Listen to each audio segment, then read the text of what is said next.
Mes chers compatriotes, demain, 4 avril 2024, nous célébrons le 64e anniversaire de l'indépendance de notre pays. À toutes et à tous, j'adresse mes plus chaleureuses félicitations. Je rends hommage à chacune et à chacun de vous pour votre attachement aux vertus cardinales de paix et de démocratie qui fondent notre vécu quotidien. Les changements significatifs que nous venons de vivre de façon paisible témoignent une fois de plus de la maturité de notre peuple, de la vitalité de notre démocratie et de la force de nos institutions. Nous devons tous être fiers de cette belle performance.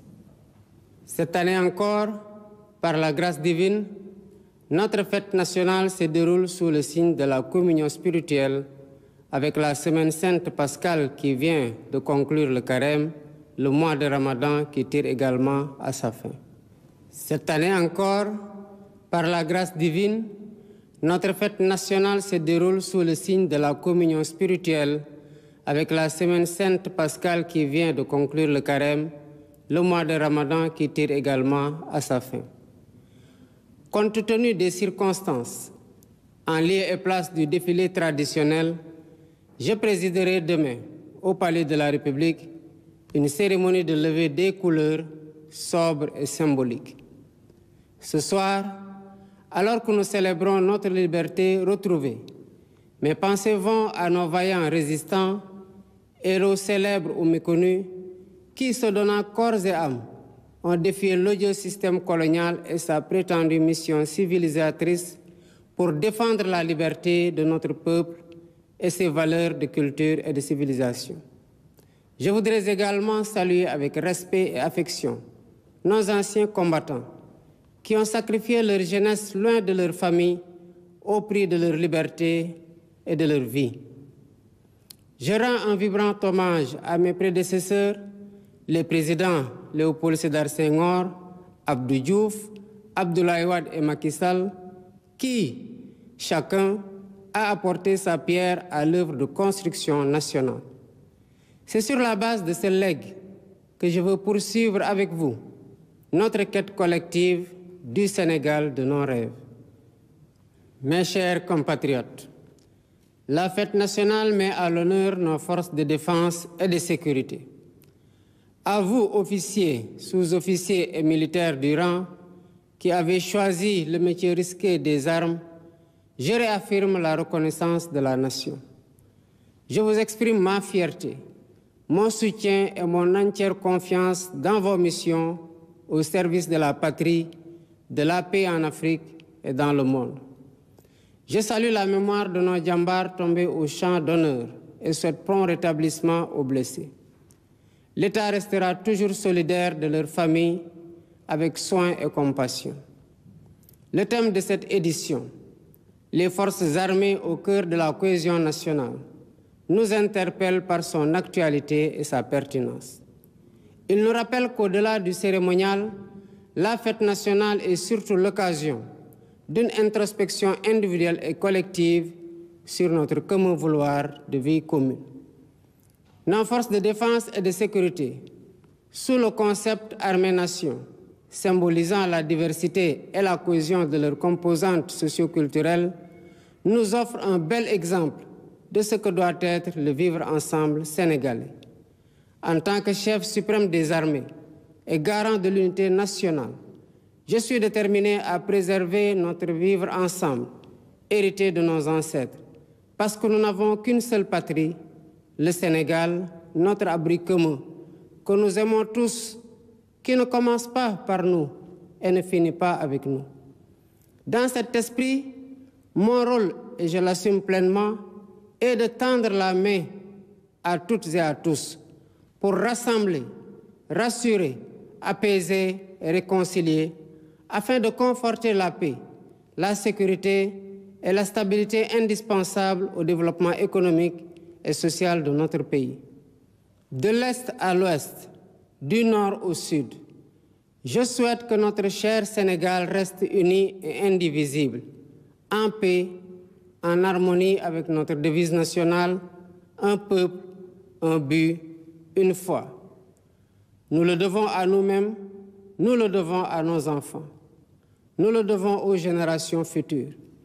C'est pourquoi notre vibrante jeunesse, cœur battant de la nation, restera au centre de mes préoccupations.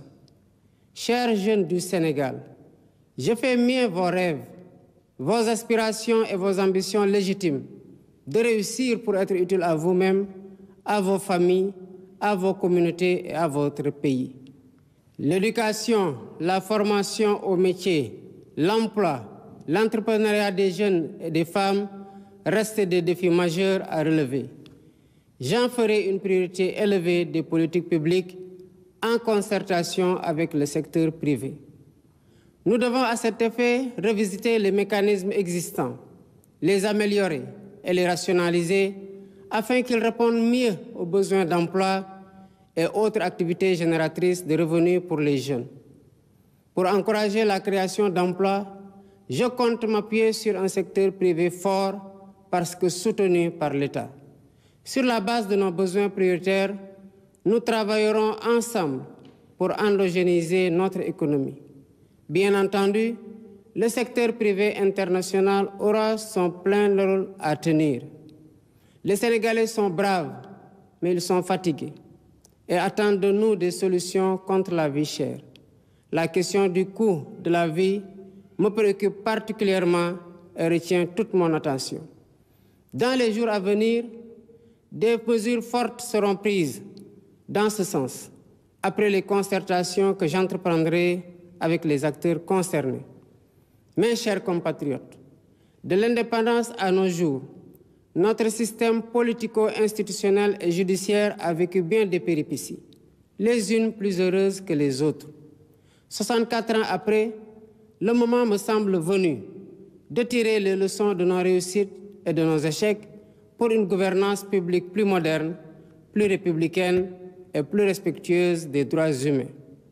C'est pourquoi, après avoir démissionné de mon poste de secrétaire général de PASTEF Les Patriotes, pour ainsi me mettre au-dessus de la mêlée, je convoquerai de larges concertations avec la classe politique et la société civile sur la réforme du système électoral notamment, le remplacement de la Sénat par une commission électorale nationale indépendante avec un renforcement de ses moyens de fonctionnement et de ses prérogatives, la rationalisation du nombre de partis politiques ainsi que leur financement, l'inscription sur le fichier électoral concomitamment à la délivrance de la pièce nationale d'identité.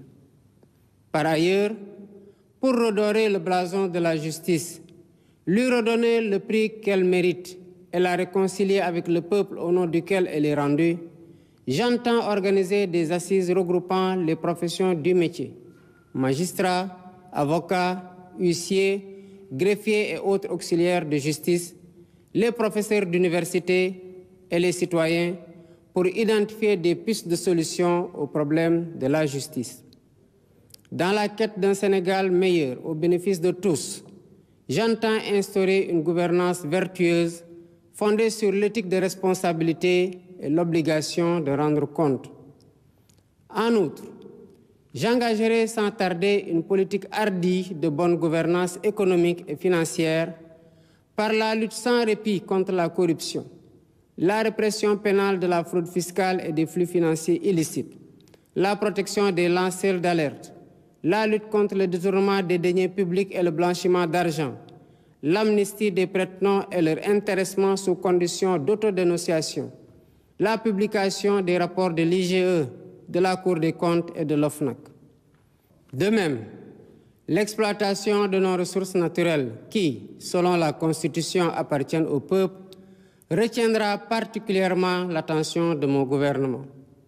Ainsi, en plus de la mise en ligne déjà effective des contrats miniers, pétroliers et gaziers sur le site de l'ITIE Sénégal, je ferai procéder à la divulgation de la propriété effective des entreprises extractives conformément à la norme ITIE, à l'audit du secteur minier, gazier et pétrolier et à une protection plus soutenue du contenu local au bénéfice du secteur privé national. Au demeurant, je voudrais dire à tous nos partenaires privés qu'ils sont les bienvenus au Sénégal. Conformément aux lois et règlements en vigueur, les droits de l'investisseur seront toujours protégés, de même que les intérêts de l'État et des populations. À nos pays amis et partenaires, je voudrais assurer que le Sénégal reste un pays ouvert et accueillant pour tous. Nous veillerons sans cesse à maintenir et raffermir les relations de bon voisinage et de solidarité agissantes au sein de nos organisations communautaires, notamment la CEDEAO et l'UEMOA. Héritier de l'idéal panafricaniste de Cheikh Anta Diop et de Léopold Sédar Senghor, un des pères fondateurs de l'Organisation de l'Unité africaine, nous demeurons fermement engagés dans la construction de l'intégration africaine et la réalisation des objectifs de la zone de libre-échange continentale africaine. Nos partenaires étrangers de tous horizons sont d'égale dignité pour nous. À tous, nous devons respect et considération. Et de tous, nous demandons respect et considération.